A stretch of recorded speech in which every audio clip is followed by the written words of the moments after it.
اللہ وبرکاتہ۔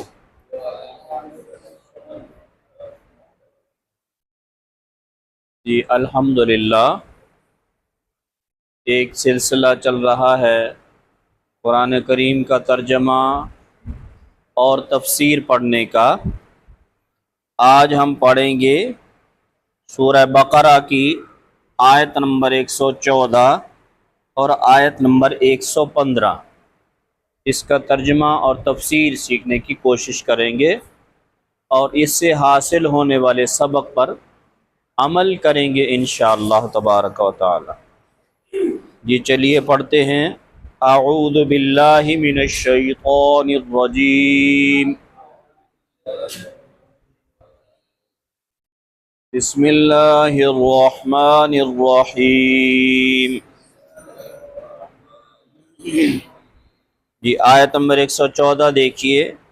ومن، اور کون، اظلم، بڑا ظالم ہے، اور کون بڑا ظالم ہے، ممن، اس شخص سے، منع، جو رکاوٹ پیدا کرے، مساجد اللہ، اللہ کی مسجدوں میں جانے سے، رکاوٹ پیدا کرے اللہ کی مسجدوں میں، ان یذکر فیہا، کہ اس میں اللہ کا ذکر کیا جائے، وسعی فی خرابہا، اور کوشش کرے اس میں تخریب کاری کرنے کی، اور کوشش کرے اس مسجد میں یا مساجد میں تخریب کاری کرنے کی۔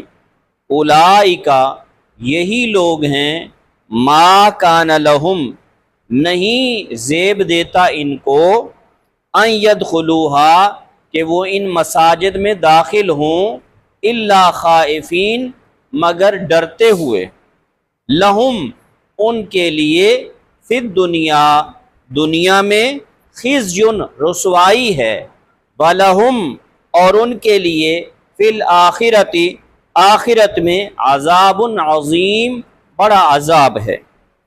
وللہ المشرق، اور اللہ ہی کے لیے ہے مشرق، والمغرب، اور مغرب، فأینما، چنانچہ جس طرف بھی، تولو، تم رخ کرو، فثم، تو وہی ہے، وجہ اللہ، وجہ اللہ، اللہ کی ذات، ان اللہ واسع علیم، یقیناً اللہ تعالی وسعت والے، علم والے۔ ان آیت کا ترجمہ دوبارہ دیکھیے اور تفسیر بھی مختصر سی، اگر وقت ہوا تو پھر انشاءاللہ آگے چلیں گے۔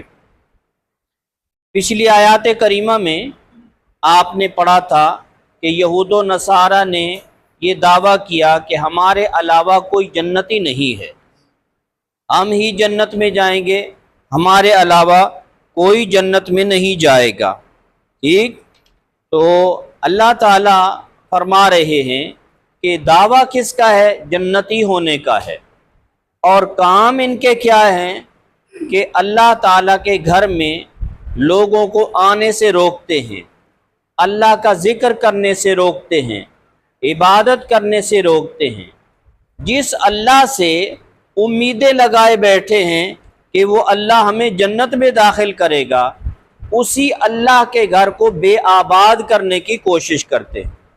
چنانچہ یہود ہوں، نصارہ ہوں یا مشرکین ہوں، ان سب نے اللہ کے گھر کو بے آباد کرنے کی کوشش کی، تخریب کاری کی کوشش کی۔ یاد رکھیے، اللہ کے گھر کی آبادی یہ نہیں ہے کہ اس کی عمارت اچھی ہو، اس میں کیا ہے کھانا پینا ہو، بلکہ مسجد کی آبادی اصل یہ ہے کہ اللہ تعالیٰ کی عبادت اس میں ہو، اس میں اللہ کا ذکر ہو، اس میں قرآن پڑھا جائے، اس میں قرآن پڑھایا جائے، قرآن کریم کی تعلیمات دی جائیں، اسلام کے بنیادی تعلیمات لوگوں کو سکھائی جائیں، نماز پڑھی جائے، اللہ کا ذکر کیا جائے، یہ مسجد کی آبادی ہے۔ تو یہ لوگ جو جنت کی امیدیں لگا کے بیٹھے ہیں، یہ مسجد میں تخریب کاری کرتے ہیں، مساجد کو آباد کرنے سے روکتے ہیں۔ مشرکین مکہ کے بارے میں آپ نے سنا یا آگے چل کر پڑھ لیں گے کہ نبی کریم صلی اللہ علیہ وسلم تقریباً 1500 صحابہ کرام کے ساتھ ہجرت کے 6 سال میں آپ تشریف لے گئے مکۃ المکرمہ کی طرف عمرہ کرنے کے لیے۔ کوئی ہتھیار نہیں، کوئی اسلحہ نہیں، کوئی جنگ کی نیت نہیں۔ آپ علیہ السلام نے خواب دیکھا، اور نبی کا خواب وہی ہوتا ہے اللہ کی طرف سے کہ آپ لوگ کیا ہیں، صحابہ کرام کے ساتھ نبی علیہ السلام کیا کروا رہے ہیں، حلق کروا رہے ہیں، احرام باندھے ہوئے ہیں، اور کیا ہے عمرہ کر رہے ہیں۔ یہ آپ نے نقشہ دیکھا، صحابہ کرام کے سامنے تذکرہ فرمایا، تو صحابہ تو بے چین تھے اپنے آبائی وطن کو دیکھنے کے لیے۔ پھر اللہ تعالیٰ کے گھر کو دیکھے ہوئے عرصہ دراز گزر چکا، 6 سال کا عرصہ ہو گیا، بیت اللہ کی ایک جھلک بھی نہیں دیکھی۔ اس لیے صحابہ کرام نے محبت میں آ کر کہہ دیا کہ یا رسول اللہ چلنا چاہیے پھر تو۔ اب اللہ کے ہاں وقت مقرر تھا کہ کب عمرہ کرنا ہے، اس کی طرف دھیان نہیں گیا، بس فرط محبت میں جو ہے وہ سب چل پڑے۔ جب حدیبیہ کے مقام پر پہنچے، یہ ایریا آج کل مکہ کی آبادی میں شامل ہو گیا ہے، آبادی بڑھ گئی ہے۔ حدیبیہ کے مقام پر جب پہنچے، مشرکین مکہ کو علم ہوا تو وہ ڈنڈے سوٹے لے کر آ گئے، اور جو ہے وہ مسلمانوں کو روک دیا کہ بھئی تم آگے نہیں جا سکتے۔ آپ علیہ السلام نے مذاکرات کیے، فرمایا کہ بھئی ہم تو عمرہ کرنے کے لیے آئے ہیں، کسی جنگ کی نیت سے نہیں آئے ہیں، لڑائی کے لیے نہیں آئے ہیں۔ لیکن انہوں نے نہیں سنی ایک بھی، اور کئی دن تک مذاکرات چلتے رہے، اور انجام کار پھر معاہدہ طے پایا، اور اس میں یہ طے ہوا کہ اس سال تو کسی صورت میں آپ عمرہ نہیں کر سکتے، آئندہ سال آپ کو عمرہ کرنا پڑے گا۔ اب سب نے احرام باندھ رکھے تھے، جانور اپنے ساتھ لے کر آئے تھے، اس لیے جو ہے وہ پھر کیا کرنا پڑا، حلق کروانا پڑا اور جانور ذبح کرنے پڑے اور واپسی جانا پڑا۔ پھر اگلے سال نبی علیہ السلام صحابہ کرام کے ساتھ تشریف لائے اور اس عمرہ کی قضا فرمائی۔ تو یہ اس بات کی طرف اشارہ ہے کہ یہ ظالم جنت کی امیدیں لگا کے بیٹھے ہیں، اور کام کیا ہے کہ خود اللہ کے گھر میں بت رکھے ہوئے ہیں، ان کی پوجا کرتے ہیں، اللہ تعالیٰ کی عبادت نہیں کرتے ہیں اور شرک کرتے ہیں۔ لیکن جو لوگ اللہ کی خالص عبادت کے لیے اللہ کے گھر میں آتے ان کو روک دیتے ہیں۔ اور فرمایا وَمَنْ أَظْلَمُ مِمَّنْ مَنَعَ مَسَاجِدَ اللَّهِ، اس سے بڑا کون ظالم ہو سکتا ہے جو اللہ کے گھر سے کیا کرے، روکے، وَسَعَىٰ فِي خَرَابِهَا، اور اس میں تخریب کاری کرے، ہاں جی، اس میں ساز باز کرے، لوگوں کو کے لیے ایسا طریقہ اختیار کرے کہ لوگ جو ہے وہ مسجد آنا چھوڑ دیں۔ تو فرمایا کہ یہ ظلم ہے، اور فرمایا بہت بڑا ظلم ہے۔ اسی طریقے سے عیسائیوں نے بھی اپنے جو ہے وہ دور میں بیت المقدس کی بھی حرمتی کی۔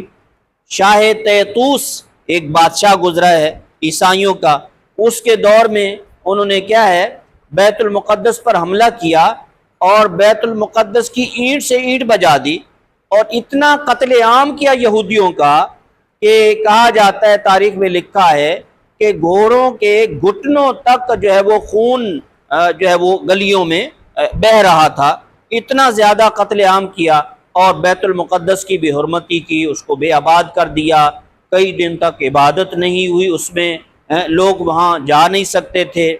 اسی طریقے سے انہی عیسائیوں نے نبی علیہ السلام کی پیدائش سے 50 دن پہلے کی بات ہے، وہ اصحاب فیل والا جو واقعہ ہے کہ ابرہہ یہ عیسائی تھا، اور اس نے ایک لشکر کشی کی تھی، اپنے ہاتھیوں کی فوج لا کر بیت اللہ پر حملہ کرنے کی کوشش کی، تو یہ انہوں نے بھی اپنا حصہ لیا۔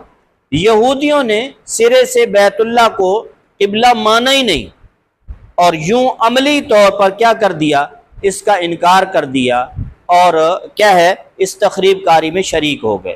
تو تینوں فریقوں کے بارے میں اللہ فرما رہے ہیں وَمَنْ أَظْلَمُ مِمَّنْ مَنَعَ مَسَاجِدَ اللَّهِ، اس سے بڑا ظالم کون ہو سکتا ہے جو اللہ تعالیٰ کی مساجد سے روکے أَن يُذْكَرَ فِيهَا، کہ ان میں ذکر کیا جائے اسمہ، اس ذات کا نام، وَسَعَىٰ فِي خَرَابِهَا، اور کوشش کیا کرتے ہیں اس میں تخریب کاری کرنے کی،